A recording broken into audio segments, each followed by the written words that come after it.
এখন তো বাজারে নতুন নতুন পাট শাক উঠেছে, চলো পাট শাকটা দিয়ে নতুনত্ব কিছু করা যাক। চলো প্রথমে পাট শাকগুলোকে ভালো করে বেছে কেটে নেওয়া যাক।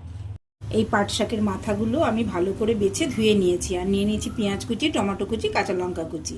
আর আমি রাত্রিরে ভিজিয়ে রেখেছিলাম মুসুর ডাল। মুসুর ডালের মধ্যে দুটো কাঁচা লঙ্কা দিয়ে এটাকে আমি ভালো করে পেস্ট করে নিয়ে আসি।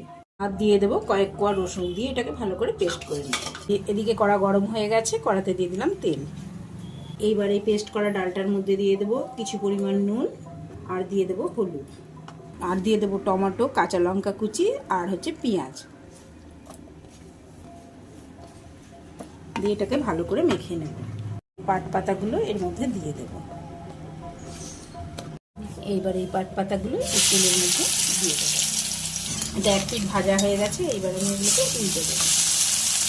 এই দেখো ফ্রেন্ডস, তৈরি আমার গরম গরম পাট পকোড়া।